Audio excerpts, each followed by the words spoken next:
Good afternoon, everyone. Thank you for joining us again for this special edition podcast as part of the AWD program. Joining with me again is Bally Bhogal of the Alex Group and Natalie Ray of Natalie Ray Consultancy. And on this occasion, we're going to be unpicking the apprenticeship achievement rates. As we all know, the official achievement rates for 2022 to 2023 have just been released by the Department of Education in the past few weeks. So we brought on these two experts here back with us to discuss what this means for the apprenticeship delivery sector and what impact it has. So Bally and Natalie, thank you again for coming back and discussing this with us. First question I wanted to ask Natalie, what is the apprenticeship achievement rate? Let's suss that out first and foremost. How is it derived? Thank you very much, Vinh. Good to be here again. And yeah, really good question to start us off. So the Apprenticeship Achievement Rate is a rate that considers the number of leavers within a hybrid year to assess the success of an apprenticeship programme.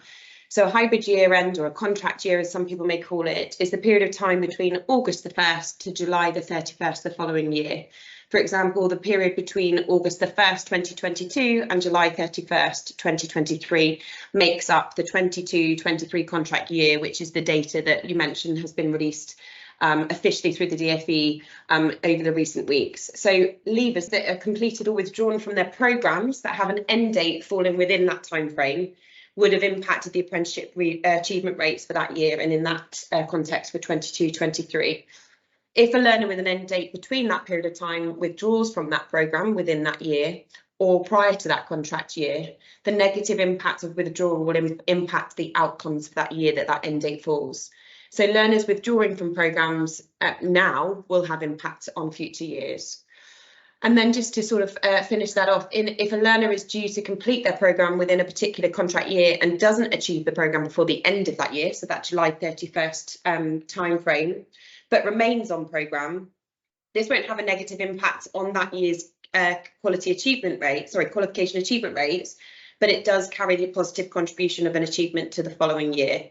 Or if it is carrying over and they're going past their planned end date, then they do carry over the risk associated with learners that go into what we call PED, which is past their planned end date.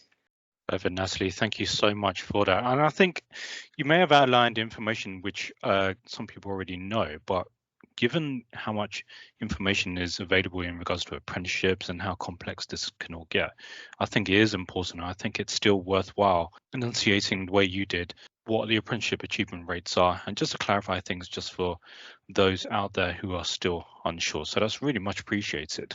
But Bally, also I wanted to ask you, these achievement rates, it goes without saying that they are important to us all, but the question is why? Why are they so important within apprenticeships? Hi, Vinh and Natalie, lovely to be back. Thank you again. So why are achievement rates so important, and who do they affect? Well, if I start with probably the easy question in there first, sort of who do they affect? Achievement rates affect all key stakeholders in the sector: apprentices, training providers, employers, policymakers and politicians, commissioners, regulators, partners, for example, endpoint assessment organisations, and also aspiring apprentices as well that are looking into becoming apprentices. So achievement rates are critical measures for managing apprenticeship provider performance. These are actually monitored as part of the apprenticeship accountability framework. So most providers will be familiar with the AAF, as we abbreviate it to, and achievement rates are within that framework. They're also published in the public domain every year. So as we've just seen in the past few weeks, and as Natalie's mentioned, for 22-23, they're important because they really do demonstrate the success of organisations delivering apprenticeships. They sort of enhance their business reputation and brand. They're really important in helping to position providers within the marketplace competitively. So they provide that sort of strong brand presence, branding. They're quite a good marketing indicator on that note. Achievement rates in themselves can be really significant also for demonstrating value for money, the spend of the public money, the public purse, and therefore accountability for regulators and commissioners. They're also important to learners, the users, the beneficiaries of the programme in choosing and selecting providers. So if I wanted to become an apprentice, I might look at their success rates in terms of, which provider is churning out the sort of the highest rate of apprenticeship achievers, if you like. So you might use that as a determinant in that choice of provider. They're important to the government, obviously, because government wants to, demonstrate that apprenticeships are a great vehicle to sustainable employment, and it works. But the one thing I think we have to say, and as Natalie has articulated, and we hear it all the time, probably for me in as many days just this week as well, they're incredibly difficult to understand, our achievement rates, and they're a hard measure to track and achieve. When they're published, they're already lagging behind, so almost a year to 15 months behind, depending on where the activity sort of started and ended. Providers may have already moved on from that point. They may have put improvements in place, and we may have not seen those impacts just yet. So we might be looking at achievement rates for providers or overall for programs that they lag behind time. So they're connected to a time period which has passed many months ago. So that's what makes them a little bit tricky as well, but they are an incredibly hard measure to achieve for providers, but they are very important for the reasons I've just mentioned. Fantastic. Thank you so much, Bally. I think you really hit the nail on the head there. It goes without saying how important they are, but you also mentioned in terms of how it impacts the costs and the money which is paid into all of this, and I think that's definitely one of the factors which people are going to pay attention to the most as well. Natalie, did you have any thoughts on that sort? Did you have anything to add? Only to say that Bally has covered a broad range there, and it's just to sort of to reiterate the point that it's a complex entity of the impact and also the amount of moving parts internally within providers that sort of contribute towards those outcomes. And it is a complex thing to understand the makeup of that, and hence why we're sort of trying to deliver and support providers with unpicking that today. Well, it's a good thing we have both the experts here on this podcast to discuss that for everyone, to be honest with you. But as you say, Natalie, it is complex, and I wanted to dive into it further in regards to what affects achievement rates. Now, Natalie, first of all, in terms of the internal factors, what internal factors can affect apprenticeship achievement rates? Yeah, of course. Again, there's lots of moving parts about provision, and whilst I sort of go through a few in summary here, it is always going to be sort of very individual to a certain provider in the way that their provision runs, the remits, the broad nature of their courses, their delivery models. All of that kind of provider-led operational practice will have influence.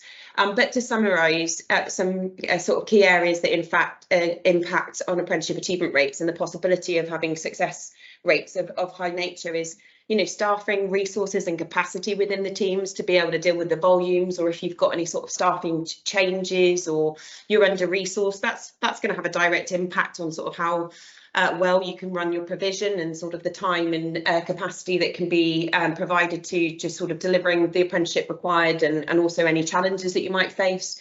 The way in which you sequence delivery, so your delivery models, the curriculum design and planning, and also the schedule of programmes and cohorts that you set by your provider as well, with particular mention to the start and end date. So where you do your business planning or your curriculum planning moving forward, where you sequence those cohorts in your sort of business forecasts, where their start and end date fall will obviously impact as well that achievement rates. As we mentioned earlier on when we were breaking down what is an achievement rate and how is it calculated, it is always to do with where that end date of that programme is set and where that falls.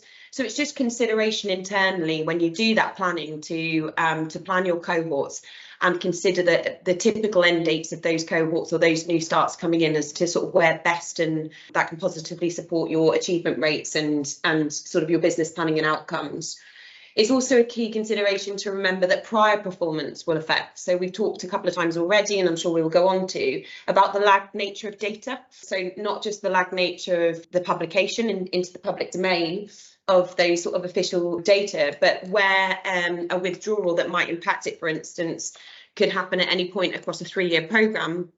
by way of an example, if that withdrawal would happen in the first year, you're not going to see the impact of that withdrawal until the third year, because they are, as we've said, based on the planned end date. So we need to consider the achievement rates when we're unpicking them and we're looking at providers' outcomes, that the prior practice and performance is still going to have that sort of ongoing effect for years potentially to come on that achievement data. And we just need to make those considerations, because sometimes they're not overly, the achievement rates, truly reflective of where a provider is performing at that current period of time, because it's still bringing in that sort of prior performance data and impact into the conversation.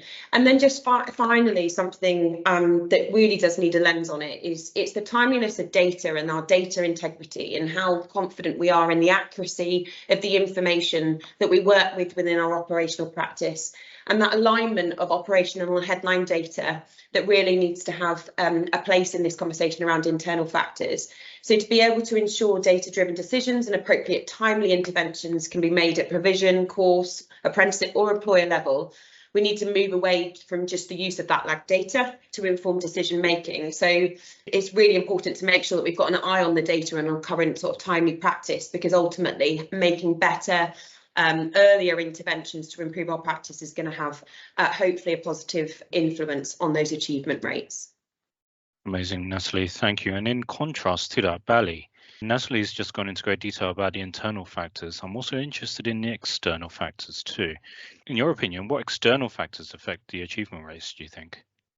Yeah, Natalie, that was a brilliant sort of summary of all the internal factors. They can be such complex organisations, apprenticeship training providers, but equally, you know, compounded by some points that I've made here that I'd like to bring up. Those external factors may include sort of micro and macroeconomics, so just business, frankly, just business, the markets, business conditions, business growth, recessions, you know, the supply and demand for goods, products, services, just globally, locally, nationally, all of that makes a difference. So just frankly, how the business is doing and what the market's doing, and how that then informs the requirement for jobs and drives recruitment campaigns and drives the need for apprentices.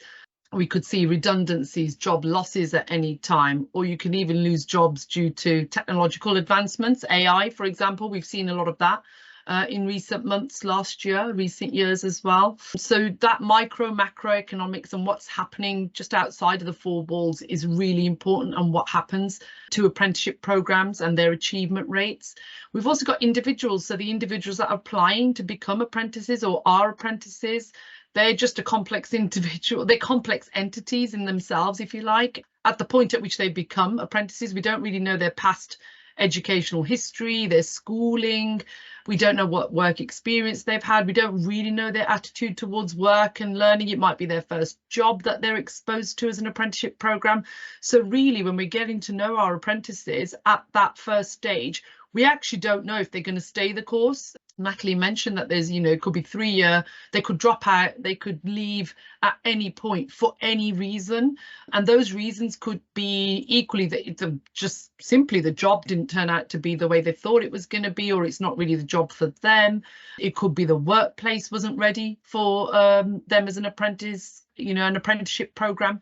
Line managers weren't ready. So there's that whole element then that kind of I wanted to touch on, which is just about the workplace readiness as well, and whether or not line managers are ready to do their bit to support apprentices. So again, this is external to the training provider. Can they mentor? Who is a line manager? Will they support? Can they make time for training? Can they protect time for learning? And what is that work and learning experience really like? Because that can really impact learners and whether they decide to stay or go. So it all has to work seamlessly together and be a really good experience to get the person to finish and get them to the finishing line.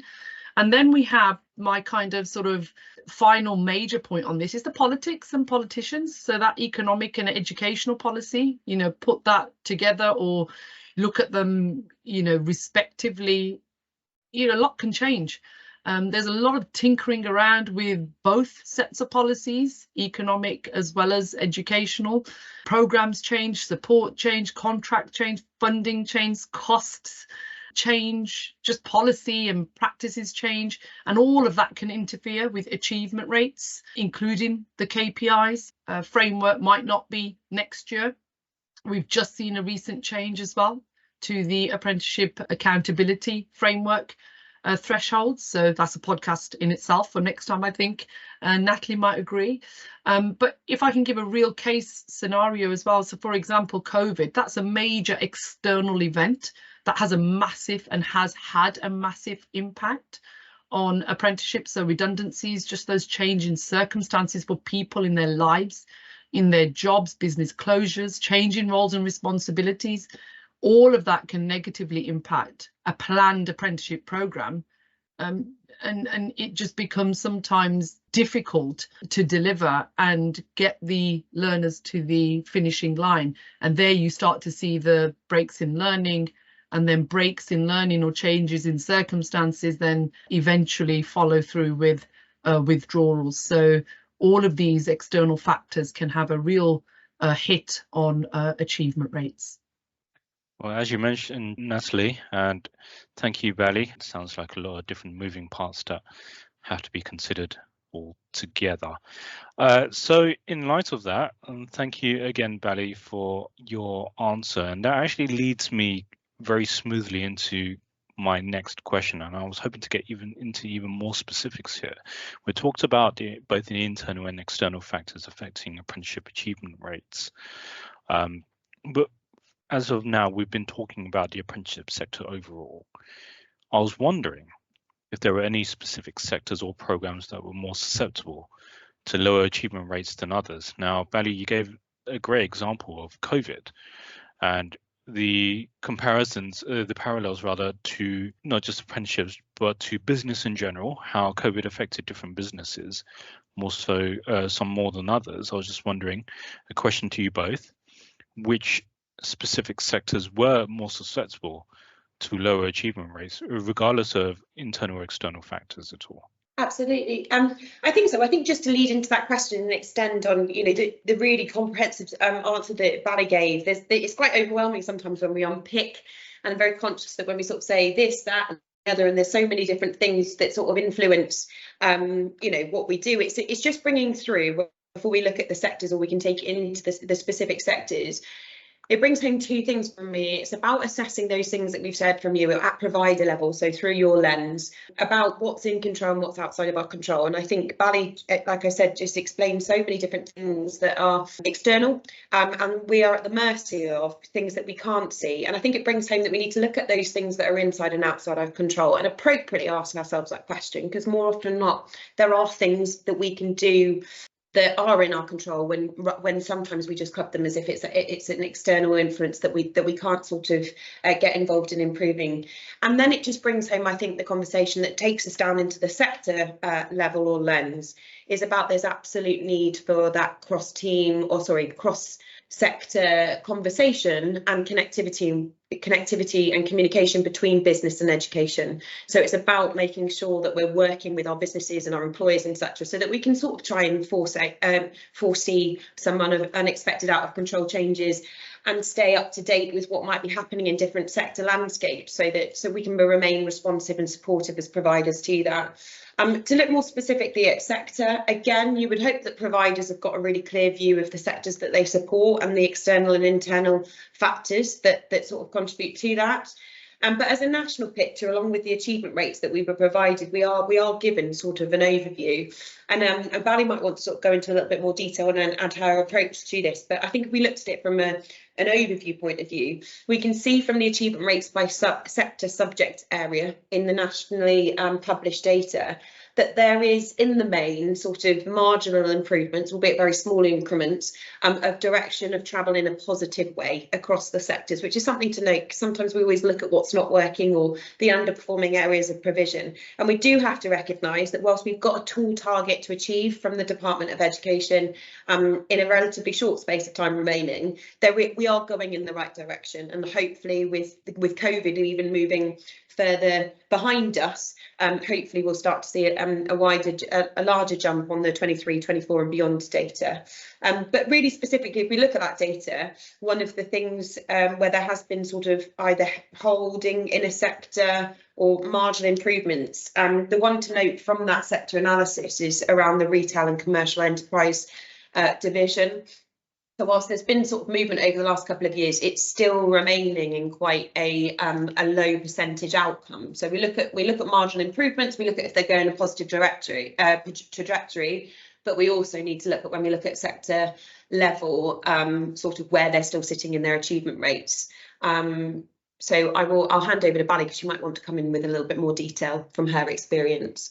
Yeah, thanks, Natalie. I think we always hear, and Natalie's absolutely right, we always hear that there's certain sectors that are a bit more susceptible to lower sort of achievement rates anecdotally, but I think these charts that have been published by the ESFA are really useful in kind of actually giving us that background and giving us the hard figures and facts, which do help us to confirm those anecdotal assumptions, if you like. So for example, it's kind of almost discussed that, you know, the retail sector is always really difficult, just achieving, you know, getting through the apprenticeship in those sectors, they tend to have lower achievement rates. Same with early years care sector, health and social care sector, adult social care, if you like. There's also construction. So those are the ones that generally, probably even warehousing and distribution, generally tend to get sort of banded around a little bit. But actually the charts do reflect that, you know, if we look at the health and social care sector, you know, the current rates just for those programs are showing at this is for 22-23 52.5%. so basically of all of the programs delivered, these are standards, apprenticeship standards in that subject area, 52.5% of learners achieved. But then if you look at the retail, the same bar, if you like, for 22-23 is 47.1. Back in the day, in the past 3 years ago, for science and mathematics, there was achievement across those subjects of 80%, and that is in the year 2021. So sometimes it can be quite dependent on the discipline, the subject, the level, but when you look at it in this way, it is quite telling as well, and it does give us a little bit of a position. I think what I wanted to do as well is also provide a little bit of sort of background of some of those sectors as well. It can be quite difficult. So for example, in retail, there's a number of different sort of perceptions of that sector, if you like, as in sometimes it's seen as a bit more of a stopgap rather than a sector that, you know, young learners, for example, would want to maintain a full career in. They may start a job, if you like, during university and then not stick with it as a full-on career. It's, if you like, it's easier to jump from that career sideways or upwards. And sometimes management support might not be there for, you know, learning, but then that's equally the same for public sector care because they are a response, they're an emergency sector. So just that time off from those caring duties. We also know that in early years care, there's the ratios that absolutely define, so you cannot leave children of a specific age with less than a certain number of staff for safeguarding reasons and purposes, and it's the law. So that sometimes if they're short on staff, they just cannot release learners for training. And then in construction, just project managing the nature of the way in which the built environment and their projects plan out, you do need to have sufficiently sort of large scale projects, if you like, with loads of different trades, if you like, exposure to different skills and tasks, well, tasks to build your skills, knowledge and behaviours. But it's always about safety first. They tend to start at 7:30, finish by about 2:33 p.m. So there's a finite amount of time in terms of accessibility. So again, all of these different things make a they're respective to each sector, and so therefore they have some kind of influence. It's difficult to tell without real research. I could get quite geeky and get quite interested myself in all of this, but without real research in terms of how do these sectors actually, the way they behave, what happens in those sectors, how they impact on apprenticeship training programs, we'll never know. We can only really go on anecdotes and feedback that we get from those employers, line managers, and from the apprentices themselves and training providers. Maybe getting more geeky about all of this is what the sector needs, is all I'm going to say. Don't encourage me, Vin. I probably would. Well, this is the thing, Natalie, because you mentioned a data-led driven approach is what I believe the sector needs, as you mentioned, and I completely agree with you. We need to make better informed decisions, and using the data is the best way to do so. Moving forward, how do achievement rates within the apprenticeship compare? We're talking with GCSEs or A levels or any other sort. Bally, let's start off with yourself. How do the achievement rates compare at all? Because I know some of the research and some of the facts and figures given does compare different stages in education and different ages as well. So how do they compare? Yeah, it's a really interesting one. I've got to say I did get quite geeky about this, so I went away and researched this one just out of interest. I mean, I suppose because my daughter's also doing her GCSEs, so it's very pertinent to me as a parent at the minute as well. But there is a difference. So if we look at, I managed to dig out some data on the 22-23 figures. So these are the published achievement rates for A levels, and these are a C, sort of C plus grade, so anything over and above a C. And across all A levels, all programs, that was 75.4% achievement rate for 22-23. And if we look at GCSEs for 22-23, again, all programs for GCSE grade 4 plus, that is, so that's a good pass, for anything over and above a 4. That was 67.8%, and that's familiar to me personally. And I think that 67, well, I say 0.8, but the 67% will be familiar to our listeners and apprenticeship training providers, because that is the target grade that apprenticeship training providers are being moved to achieve in terms of that achievement, aspirational achievement, apprenticeship achievement rate for 24-25. That's where we're being moved to. So I kind of resonated with that. And then I also dug a little bit deeper on the English and maths performance, but these were 21-22 published figures, which are at a 49.8, so about 50% achievement, grade 5 plus. So these are all English maths. That's the performance 21-22, 50% plus. I mean, it's interesting really, because Natalie and I were chatting outside of this, and I kind of did pose the question, where does 67% actually come from in terms of that apprenticeship achievement target rate? I'm not sure if we are party to that, or whether there's something in there kind of relative to the GCSE grades that have also been achieved for 22-23. But Natalie had a really good point to make about that actually, when you look back over the years, the 18-19 achievement rate was 64. We know we've had COVID in between and lots of challenges, external challenges that have impacted. Who knows where we might have been today in terms of that achievement rate. That 54% as it is today might have been 67, might have been 87. We have no idea. But I don't know, Natalie, I don't know if you've got any further thoughts on that one. But it is a bit of an open question, really, in terms of where does that aspirational target even come from? I think, yeah, just to add, I think it's really important to look at sort of different education provision, as you've done in Unpicked there, to compare them, but notwithstanding the point that they're very different educational provisions, lots of different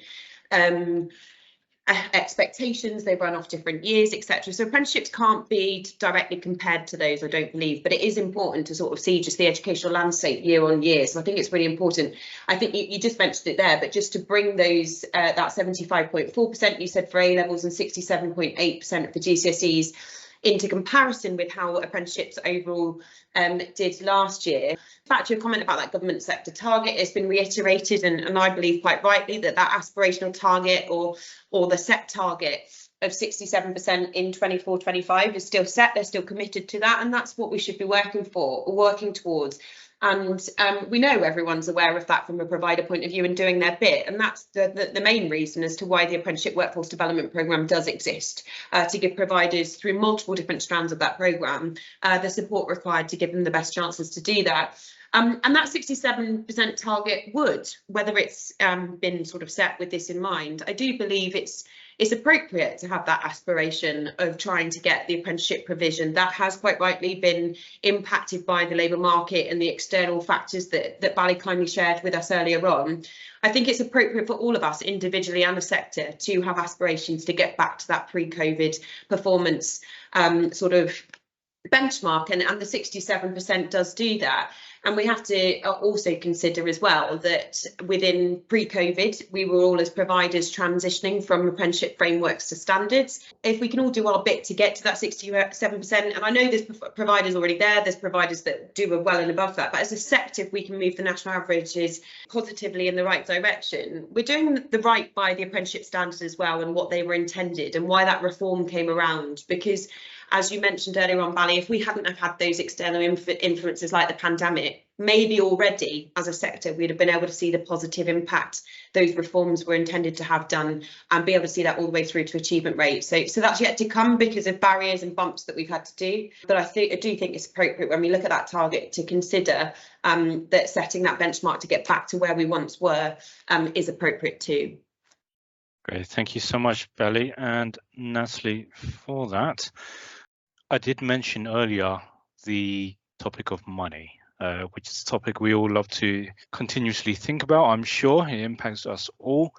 So I guess the question is, what impact does the achievement rates have on providers, apprentices, employers, essentially everyone within the sector, and on funders? Primarily funders is what I'm interested in. Natalie, can you let me know, like, in your opinion, what do funders think of when they look at the achievement rates? So the direct impact for funders and regulators is that, that how the sector's performing is going to influence policy change, any intervention, the education system, budget, investment, all of that kind of like policy component. So depending on where we as a sector, our outcomes for that year or subsequent years, is going to inform ultimately where the overarching sort of frameworks and intervention sort of strategies, etc., will be set. So where we've seen the national achievement rates come out for 22-23 and the slight tweaks in the accountability framework, the government are also supporting that, there will be appropriate intervention to providers that are under that threshold or in the needs improvement at risk sort of categories around the apprenticeship accountability framework measures, that it's going to directly inform the amount or layers or appropriateness of that intervention from policy as well. Great, thank you so much. Bally, what are your thoughts? How do the achievement rates impact funders and their decisions too? I mean, I can tell you right now, if I was a funder or regulator, I'd just want the programme to fly. It's as simple as that. I'd want it to be seen as a world-class programme, national programme, a programme that gets people into jobs, sustainable careers, helps them to buy their houses, helps them to support their families, helps them to move up the job ladder, the career, because frankly, I think that's what the funders are buying. I don't think they make any secret in terms of when the apprenticeship training sector, colleges, private training providers, all of the above, employer provided universities, when they are given the funding or when they have a contract for delivering apprenticeships, the funders are buying a person at the end of that programme that is fit for working in, UK English PLC. They want them to be productive, they want them to have skills, they want them to go on and do bigger, better things, they want to enhance the GDP of the country, of UK. I was in a session the other day, literally just this week, with ALP CEO, and there was some talk of, if we've got world-class programs, we're still seen, so the UK is still seen as education specialist, sort of a specialist country for education, where we can still, and we have every capability, we have the competence and the capability to export our educational programs to other countries, to other territories, geographically, globally. So I think the funders definitely want to be seen on a local, national, international scale as running world-class programs. We talk about, you know, the German version, we talk about Australian version of apprenticeship programs, but still the English system is seen as a very good, high quality program. So I think that the achievement rates, they would want to see, they'd want to see those reflect the funding and the effort that goes into delivering these programs as well. But there are also other sort of stakeholders that these achievement rates do impact. I mean, the providers themselves, which Natalie's articulated so well, and I'm sure she can add more to that. But equally for employers, it's really important, achievement rates for employers, because at the end of the day, employers are going to be the buyers, if you like, the purchasers, the procurers of apprenticeship training programs. They might even be the employer providers who are rerouting their apprenticeship levy into their business as apprenticeship training structured programs, delivery programs. And employers in particular, they'll be looking at those achievement rates of providers, because they'll want to, you know, procuring the best providers that could deliver the best value for money for them. So it is a value for money KPI as well. It is a performance KPI. It is a success KPI. It matters to employers because they're looking to create, you know, hopefully long-standing, long-term partnerships with training providers. And even if you look at tendering and contracting nowadays, it becomes a very important measure in that. So that's funders, regulators, employers, that kind of money aspect. I don't know, Nat, if you want to touch on providers a little bit further, or even apprentices, happy to add, but I'm just conscious that I'm talking away here. It's absolutely fine. I think it's all in hand, isn't it? The different stakeholders are affected in many individual ways, but across the board in the ways that we've covered. I think particularly for a provider lens on just this part of this conversation, and it comes with a bit of a call to action, really, just from sort of work and some of the work we do through the AWD and some of the client facing conversations we've had, is that possibly the people that do listen to this or would find this beneficial will know what I'm sort of about to list about the implications around achievement rates on providers. But I think the call to action is to ensure that that information and awareness is cascaded throughout the organisation. So it's bottom up and top down communication, and that information is cascaded, because I've had examples where operational and delivery teams don't necessarily know about the accountability framework, even though it was implemented in April 2021. So we're 3 years on and they don't know what it is, they don't know the measures. And sometimes it's not even sometimes, it's critical that operational and delivery teams, every sort of internal stakeholder that's doing their bit to the success of apprenticeships and delivering apprenticeship provision, understand the impact of their work and then can positively focus their work on trying to achieve those outcomes. So the achievement rates on providers, as we know, could affect the Ofsted inspection grading, but also could trigger Ofsted inspection. It is a measure within the accountability framework, as I mentioned. So again, there's a direct measure about that. So that could cause intervention or support requirements. Apprentices, that their achievement rates are obviously linked to those that achieve, so those that have completed on time when they're being funded, or those that have withdrawn from programmes. So it has a direct relationship to the financial health of that organisation. So are we performing against planned? We won't be if we have high numbers of withdrawals or learners leaving. So it directly affects the amount of money moving around the organisation. And then ultimately that could come with sort of external intervention as well. It has reputational and competitive positioning implications, as we covered, around sort of the employer lens as well. And more often or not, if people are doing sort of business growth strategies or doing procurement bids or tenders, it really moves the distance in sort of what's required with regards to ensuring your data is put forward on those tenders or those bids, and therefore the people that are working to seeking to work with providers will take that data into consideration. So it has an awful lot of implications on sort of potentially your way out of of trouble or into moving through into improvement, and the kind of relationships you can build externally as well. And then it has the direct sort of implication of sort of staff morale, etc., that sort of mindset within the organisation as well. So there's just a few additional things there. Great, thank you so much, Natalie. And again, that's actually led into one of my final questions. You've both alluded to this already. And what I was going to ask was what actions can be taken to improve these achievement rates? Now, Bally, you mentioned KPIs, which everyone's familiar with, and Natalie, you mentioned the appropriate use of data. But a question to you both, what other actions can be taken to improve those achievement rates, do you think? Bally, let's start off with yourself. Yeah, I think there's a number of things that can be done. If I sort of look at, just for 1 second, what can be done around things that you may perceive to be sort of outside of your control, if that's okay.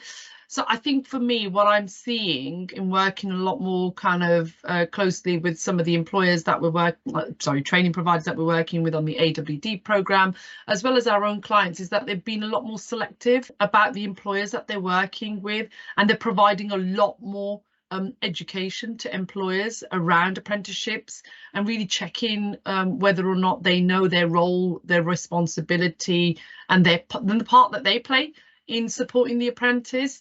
So I think that's where a lot of work can be done to actually impact the apprenticeship achievement rate. You might not think it at the time that you're doing it, but it really would help in being selective with those employers, and being selective about the line managers that are also the apprentice workplace mentors, if you like. Obviously, extra care and due diligence around initial assessment.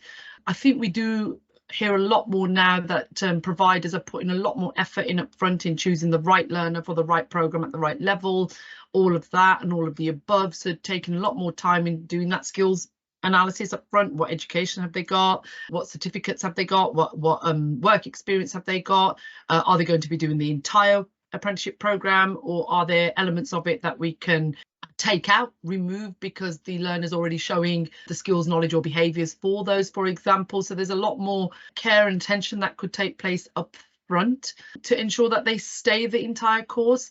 But then there's those career conversations, I think, that could take place with the actual learners, in terms of what conversations are you having with individuals to really motivate them to get to the finishing line? Is this really the apprenticeship for them? Is this, if you're going to, I mean, honestly, if I was going to be doing a 3-year programme, then I have to absolutely be certain that I'm on the right apprenticeship with the right employer, because I'm not sure how else I'm going to get to the end of a 3-year structured programme, if you like. The whole conversation at the start needs to be around, Bally, is this the right qualification for you? Is it the right employer for you? Is it the right apprenticeship for you? Is this the career you always wanted to do? Yes, yes, yes, yes, yes. Super excited. Can't wait to start, frankly. Where do I sign the dotted line and let me go? And then almost for me, and I wonder if there's a case for looking at the trainers and our skills coaches and our tutors and our delivery teams, and making sure that they're the most motivated and the most skilled individuals that we can assign to learners, to help motivate them, help inspire them, help them get to the end, to monitor them, to have those conversations, which sometimes can be difficult conversations as well with learners, and to review their progress and to really bring them on.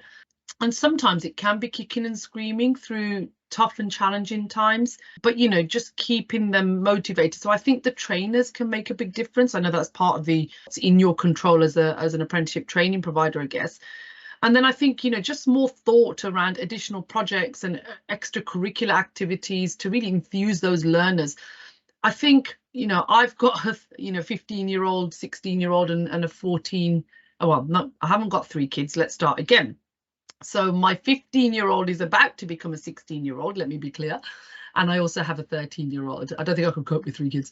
But she's going on to do her GCSEs right now, and she's very enthusiastic about the additional coaching that she's receiving. She almost feels a bit special, that it's a bit of a bonus and reward and a bit extra recognition that she's getting, but it's coaching and mentoring from her head teacher, to be to look at becoming a prefect next year.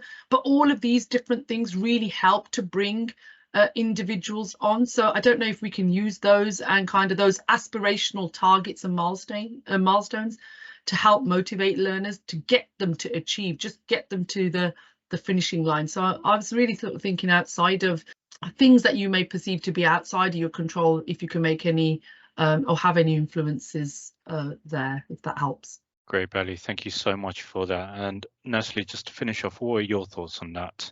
What actions can be taken to improve these apprenticeship achievement rates? Bally made some really valid points there, and really outside the box thinking, but also really critical to sort of improve apprenticeship achievement rates and ultimately the provision that does that. I think just to link back to that conversation about a right apprentice right programme and those career conversations, I think it's about the routine rehearsal of that throughout the apprenticeship as well. It's not just those initial conversations. I had the privilege of speaking to a few apprentices this week, and interviewing them about what kept them on programme, and it was the regular rehearsal of the reminder of the impact on the careers and the impact in the workplace that they were making, not just that earlier conversation about how beneficial it would be. It was the fact that it was routinely checked in, and they had those conversations regularly to review and remind themselves how it was beneficial to them, their organisation and their future careers. And similarly with that staff training piece about being highly skilled and motivated trainers, once you've got your staff members on board or existing staff to a certain point, that shouldn't stop. I genuinely do encourage all the providers that I work with to make sure that there is an annual CPD programme for apprenticeship workforces internally. With the changes as we've talked about recently, with the data coming out, the accountability framework measures updated this week, all of those things should be cascaded on a regular basis to your workforce around apprenticeship. So an annual staff training plan is something, that rehearsal, that continuous CPD is something that's going to impact and make sure that you've got that kind of one organisation or whole organisational approach to improvement and change. Just outside of those as well, of course, I'm going to bring back the conversation about that visibility of data. It's just to empower people with regards to the actions that they may take to not rely on lagged government data. That's not to say that it's not meaningful or that it couldn't be a really good cross-reference, but because it's lagged in its nature and it's going to continue to be, even though some sort of new there has been better times of where we've got that data and updates and stuff over recent years. Whilst that is something that you want to cross-reference your data, you do need to work on making sure you've got that internal visibility, that you've got appropriate forecasting structure in place. Everyone's working with continuity of practice across the board to make those predictions to achievement and those predicted to achieve forecasts. So it's really about that data accuracy, integrity and visibility that's going to be a solid foundation and framework for you to drive all the other areas of a change and improvement required around apprenticeship achievement rates. And whoever might be listening to this, it's just to really celebrate. I know we've got bias, we work on the programme, but it is a government funded and backed initiative, the Apprenticeship Workforce Development Programme, that is now sort of across very much broad strands, from CPD, support networks and bespoke support to aid providers. It's to get involved in that. There's a real backing for driving for change and improvement from the government through the AWD. It is free of charge, it's government funded, and it's just about sort of championing and encouraging all providers, whatever size, whatever their issues are or whatever their improvement areas have been identified as, that there's a wealth of knowledge and support available to them to sort of try and engage with the AWD programme.